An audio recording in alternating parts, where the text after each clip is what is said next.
America's wheat, once untouchable, is no longer a promise. It's a question. There was a time when the world didn't hesitate. It simply bought. U.S. wheat was dependable, trusted, the gold standard of grain. From Lagos to Lima, Jakarta to Jeddah, ships sailed on confidence. American grain meant you got exactly what you paid for. Every ton was a contract, every shipment a handshake. But not anymore. Not in 2025. This isn't a market correction. It's a realignment. A quiet withdrawal of confidence, not money. Customers didn't storm off with complaints. They just walked away silently, one order at a time. Country after country turned away. Not to Kansas or Nebraska, but to Saskatchewan, New South Wales, or Rostov-on-Don. The shift wasn't loud. It was complete. Let's start with the Philippines, long one of America's most loyal buyers, importing nearly 3 million tons a year. For decades, up to 90% came from the U.S. But in 2025, that changed. Not in speeches, but in purchase orders. A 12,000-ton contract? Canceled. A 110,000-ton order? Signed, but with Canada and Australia. Philippine millers blamed price. But behind closed doors, it was about something deeper. Instability, rising costs, not in dollars, but in risk. American wheat started arriving late. Insurance premiums climbed. Policy shifts caused delays. A single congressional change could leave containers waiting for weeks. It's not worth it, said one importer. Even if it's cheaper, it's unpredictable. Inland ports in Kansas went quiet. Rail yards in North Dakota saw trains wait, then turn back. Inventories rose over 40%. Grain sat unsold in silos. Some harvests were burned, not as protest, but practicality. No one's buying, an Oklahoma farmer said, so I'll just plow it under. And yet, Manila's shelves were stocked, not with American bread, but pandesal baked from Canadian grain. Prices stabilized after a spike. There were no speeches, no headlines, just silence. Then came France, a nation where bread is heritage, where wheat matters more than politics. For decades, France bought U.S. premium hard wheat, reliable, consistent. The crust of every baguette depended on it, not anymore. In 2025, French imports of U.S. wheat fell to a 20-year low. Contracts once filled by Kansas now went to Canadian farms. Even during France's poor harvest, American wheat didn't move. Chemical standards weren't met. Certificates were missing. Carbon scores too high. Trust? Gone. Buyers feared customs rejections. One tariff, one missed vote, one EPA rule change, and the shipment could be blocked, so they stopped. Quietly, silently. In Kansas, co-ops scaled back. Thousands of tons unsold. Farmers shelved expansion plans. France had moved on. Canada surged. Exports to the EU up 40% over 2024. France led the buying. Canadian wheat was precise, clean, traceable. Smart harvesters monitored moisture in real time. Deliveries were exact. Protein levels guaranteed. Shipments on time. Bread tasted the same, only the supplier changed. Across the Pacific, South Korea told a different story. For 40 years, the United States was its top wheat source. From noodles to bread, American flour was everywhere. Nongshim, Orion, SPC all used it. It was never about politics. It was about quality, until it wasn't. Between late 2024 and mid-2025, U.S. market share dropped from 35% to 17%. Canada jumped to over 60%. Why? Glyphosate residue. U.S. wheat exceeded South Korea's new limits, 200 to 400 parts per billion. Canada's? Just 30 to 70. Korean companies chose safety. By June, U.S. shipments disappeared from Incheon. Ports filled with Canadian grain. Korean boardrooms erased U.S. wheat from contracts. Washington state inventories spiked 36%. Idaho farmers ripped out wheat, planted flax. No statements, just decisions. Then came Mexico. This one hurt differently. Not just a buyer, a partner, a neighbor, a friend. For years, over 3 million tons crossed the border. But by mid-2025, imports dropped nearly 40%. Canada rose 35%. Argentina entered the picture. Mexican millers were tired of delays, of shifting rules. One holdup at Texas border crossings shut down mills in Sonora. Canadian wheat was steady, predictable, quiet. No politics, no surprise inspections, just grain. Manitoba warehouses installed new testing lines for Mexico's standards. Meanwhile, blending plants in Arizona and Texas closed. U.S. farmers slashed prices 20%. It didn't matter. Orders still went north, not to Nebraska, but Alberta.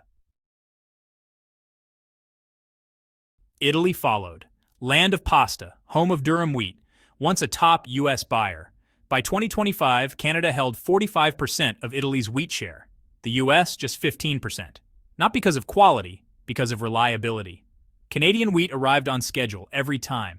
New durum varieties were engineered for elasticity. Shipments matched specs. Italy didn't protest, it just stopped buying. Bologna, Naples, Rome, all baked with Canadian flour. No headlines, just a quiet pivot. And then Egypt, the world's biggest wheat importer. Once loyal to U.S. grain. But in 2025, almost all of it came from Russia.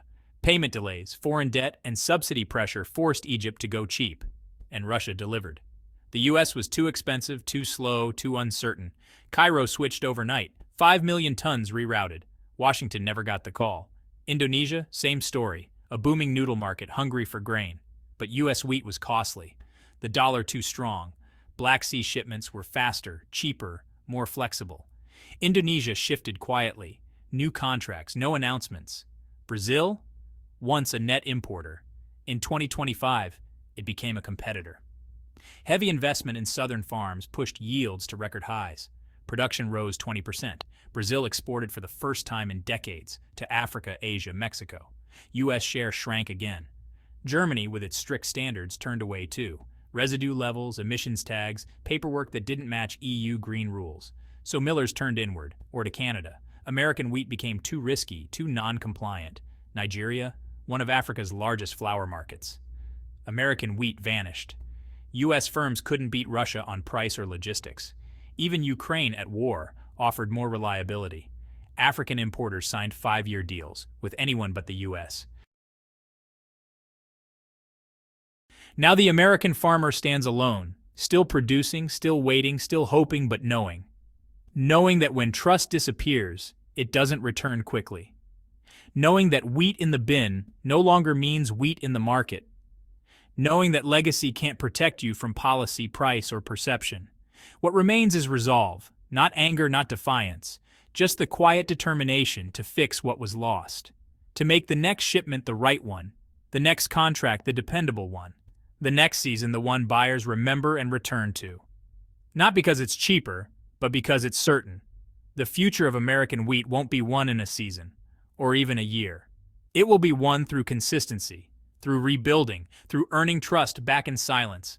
One clean shipment, one on-time delivery, one satisfied buyer at a time. The world hasn't stopped needing wheat. Demand is growing, hunger expanding. But what the world needs more than food is certainty. And what the U.S. must now offer is not just quality, but confidence, not just value, but assurance.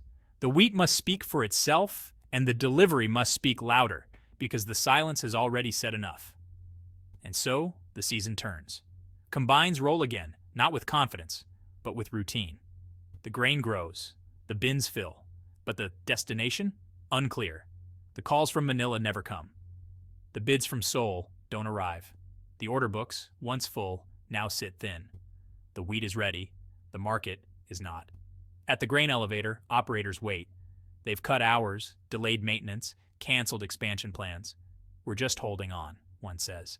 We've been through droughts, tariffs, floods, but this is different. Because this isn't about weather, or even prices. It's about relationships. In Saskatchewan, things look different. Orders flow in steadily. Railcars run full. Buyers from Germany, Egypt, Indonesia, Italy, all sign without hesitation. No last-minute audits, no customs panic, no noise, just smooth, predictable trade. Not because Canadian wheat is magical, but because Canada has become predictable. Back in Texas, a third-generation farmer watches his neighbors switch to sorghum. Some plant cotton, others hay. He sticks with wheat, not out of confidence, but conviction. My father grew wheat. So did his. It's what we do, he says. Then he adds quietly, but I don't know how many more years I can afford to do it. That question now stretches across the Great Plains. How long can farmers plant a crop the market no longer craves? How long can they wait for trust to return? Some will pivot, others will persist. But all know the world has changed, and they were never consulted. This isn't just about wheat. It's about every American export that once moved on reputation. Trust is the real currency of global trade. And in 2025, that trust has been tested. Damaged, not everywhere, not completely, but in enough places to matter, enough to hurt. The lesson is clear. Buyers don't leave with anger. They leave with options, with alternatives, with suppliers who deliver not just goods, but guarantees. In the end, America must understand this. To win back the world, you don't need a better pitch, you need a better track record. So what comes next? A comeback is possible, but not guaranteed. It will take time, proof, and consistency. Not policies announced in capitals, but contracts honored in silence. Not incentives at press conferences, but reliability delivered at scale, every shipment, every buyer, every time. Because in the global economy, reliability is power. Predictability is influence, and trust, quiet, invisible trust, is everything. You don't announce it, you earn it. And once it's gone, you rebuild it slowly, steadily, silently. The fields are ready, the farmers are willing, the world is watching. And the question remains, can America be trusted again? Not just to grow the best wheat, but to deliver it on time, to spec without surprises. That answer won't come in headlines or handshakes. It will come in the quiet spaces, in ports, in paperwork, in grain that moves exactly as promised. Until then, American wheat waits, and so does the world. Remember to hit like and subscribe. Thank you for watching.